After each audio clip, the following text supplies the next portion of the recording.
All right. So did you notice the amazing thing that Jochebed did? And did you notice the amazing thing that God did for her? We're going to talk about that in just a minute. Now, on the resources page that you'll see with the video link, you'll see there are 2 video links today. One of them is the video that you just watched, and that's the story of baby Moses. The other video link is something really special for your moms. So I'd like for you to watch it together. And I think it connects very well to the story of Jochebed and what I'm going to say about Jochebed, the importance that God places on the role of the mother. So when you watch that video together, maybe in the back of your mind, you can be thinking about how Jochebed did the things that you'll see in that video. Okay, so watch that with your moms. I think your moms will really like it. This mom really likes it. So here we have the story of this mom who had to do a very brave and courageous thing. She was living in this environment where all these baby boys were in danger. They were in danger from Pharaoh, the king. And she had to make a decision about her precious baby boy. And so for 3 months, she kept that baby hidden. And remember in the video when the Egyptian man walks by her little house and they hear the baby, and she sticks a little toy out the window to pretend that that's what was making the noise. I can't imagine trying to keep an infant quiet and hidden for 3 months. That would be difficult. So she did a lot of brave things in those 3 months to protect Moses, but then she realized it was going to be too difficult. And so she had to come up with another idea. And her idea was to put him in a basket that she made and send him down the river. I don't know what she was thinking. I mean, maybe she was thinking that whatever happened to him at the other end was better than what would have happened to him with her. Maybe God gave her a peace in her heart that he was going to be okay, that this was the best decision.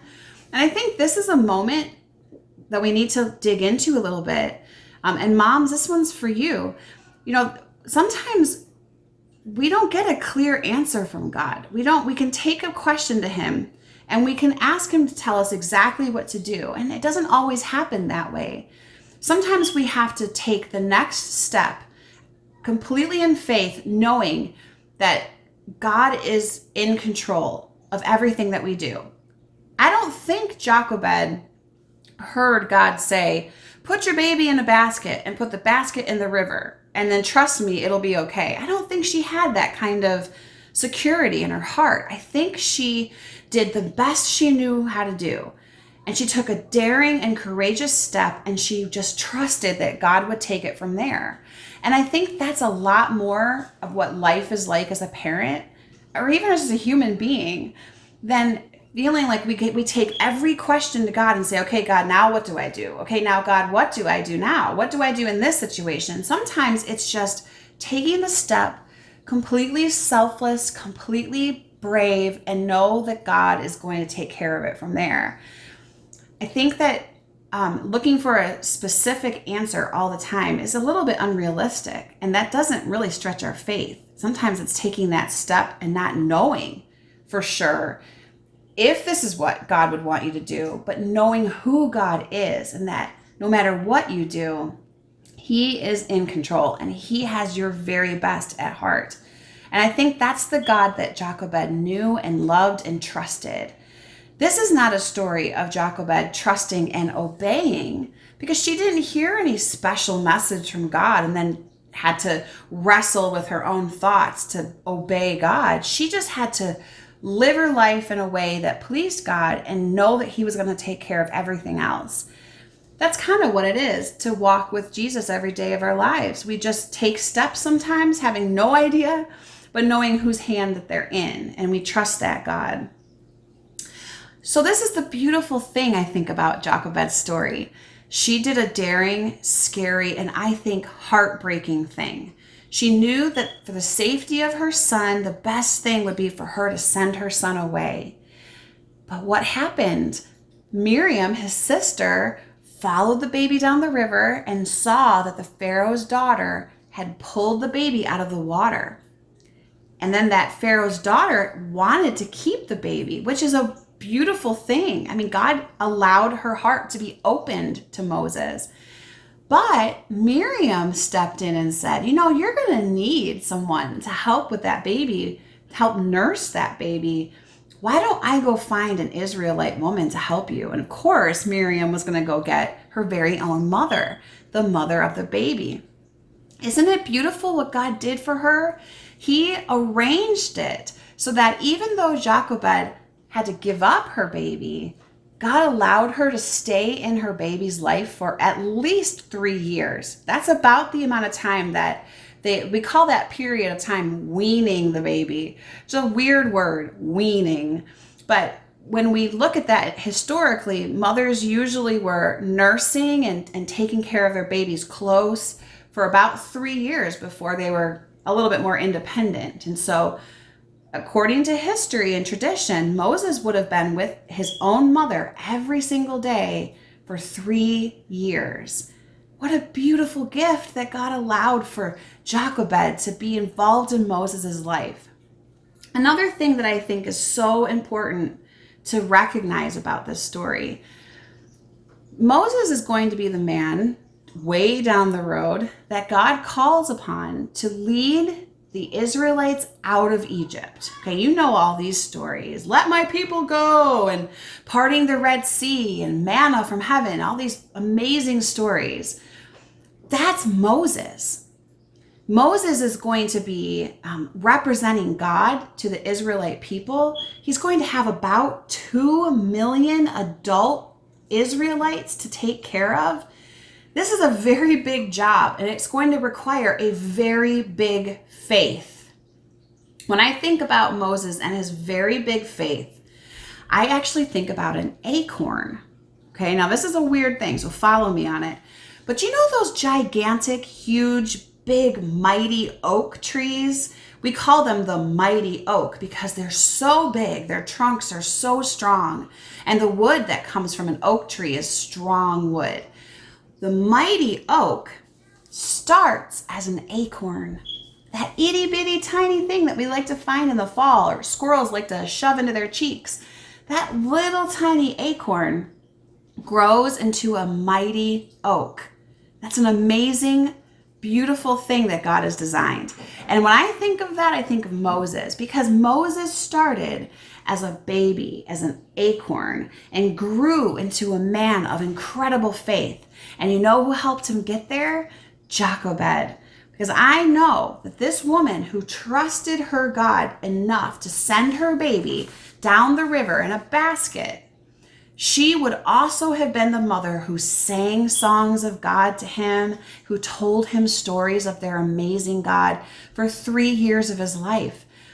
It doesn't tell us this in God's word, but I know moms, and I can see the faith of Jochebed lived out in that moment. And I am convinced that this woman poured the truth of who God was into her little son's ears for 3 years of his life, so that when the time came and it was time for God to call Moses, there was already a pathway of faith built in. It all just kind of came crashing together. The moments of these little wisps of memories that were laid into who he was became the mighty oak of faith that Moses is. And so as a mom, I am so encouraged by Jochebed's story, because I know that every little thing that I do to feed my children about who God is and what God can do and what faith really means is becoming a part of their mighty oak story. I matter as a mother, and moms, you matter. Your little ones are tiny acorns, but they can grow into mighty oaks of faith, and you get to have something to do with that. I love that God gives us that time, and we're fortunate. We get way more than 3 years, but in that span, I just know in my heart that Jochebed did all she could to pour out into her son, knowing that her time was short, knowing that this time was a gift from God. I think she honored God with every word. I think it's true. I'll find out when I'm in heaven, because I'm going to go find Jochebed. I'm going to ask her a bunch of questions. So I want you to think about this woman, and I want you to think about what it takes to have courageous faith. It means knowing the character of God. That's what it is. If we're going to have courageous faith, if we're going to make bold, daring steps, we have to know the character of God. That's what gives us the courage to say, okay, I'll put my baby in this basket and I'll send it down the river, which will probably never happen to us. But it also gives us the courage to say, I can tell this friend at school about God and about how I don't feel lonely all the time, or I don't feel scared. If we ever go back to school, we'll see. Or the friend in your neighborhood who is sad or feels bullied or doesn't feel like he fits in his family. There's so many ways that we can tell other people about the love that Jesus has for us. And that takes bold faith and strong courage. And you can have that same kind of courage because you know the character of God and you know he is loving and always doing good things for you. Jochebed's a beautiful example. And I love thinking about her today and every day. And you, my little acorns, you are going to grow into giant, mighty oaks of faith. I just know that you will. And I believe that everything that your parents are pouring into you right now is going to feed into that. And it's going to grow in you. And we're going to be so proud to see what you can do and what God can do through you.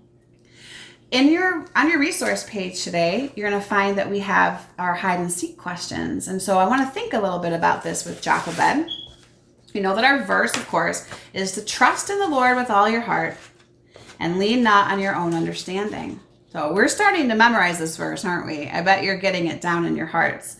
That is the idea, right? We hide God's word in our heart and we seek him and we will find him.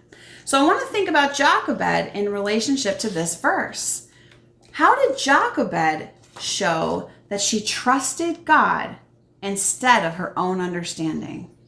I'd like you to talk about that with your family. What different choices might she have made if she was just leaning on her own understanding? And what is it about her choice that proved that she was trusting in God? And then the second hide and seek question is, how did God bless Jochebed because of her faith? We talked about this quite a bit, so I want to hear you kind of talk out that idea with your families. How did he bless her as a result of her faith? Also on your resources page, you're going to see there is a lesson there about Jochebed, and it's a really cool one. It has some activities for you to do, and I like a lot of the things that it says about Jochebed and what God did for her. And then there's a fun little activity there for you to do for your mom and maybe with your mom. But you guys, I think, have probably seen the website Art for Kids Hub. It's a man and his daughter, or sometimes I think he has a son there maybe. I usually see the daughter, and they draw cartoony kinds of things, and he shows you how to draw it right along with him. My kids and I love doing these videos. Today, I put a link up for the video of how to draw SuperMom. This is my version of it. Yours, I'm sure, will be so much better. But the man walks you through step by step. And if you're like me, I hit pause a lot to try to catch up. And I'd love to see you draw SuperMom. And maybe your mom can draw SuperMom, or your dad could draw SuperMom. And it'd be more fun to color it in. Maybe you could fill in the space around SuperMom with some super traits that your mom has, like loving, kind, good cook, great tickler, whatever it is you think about your mom that's really special. I'd love to see your pictures. If you do them, I'd love for you to give them to your moms, because I know those would definitely be refrigerator worthy. That's a little fun activity for you to do today to honor your mom. And I'm sure you and your family have already come up with other things you can do to honor mom today. The most important thing you can do for mom is to pray for her. So will you do that? Even if it's just quietly in your own mind and heart, just pray, ask God to bless her, ask God to give her strength and wisdom and patience, and thank God for her, because she is precious to you. All right, well, I'm going to write Jochebed on the back of my hide and seek page, because we have yet another beautiful example of a person who knew what it meant to trust God and not lean on her own understanding. And you all are going to have a great time having conversations about Jochebed and doing some activities and then drawing your picture of SuperMom. Enjoy your day together, and I will see you next week. Bye.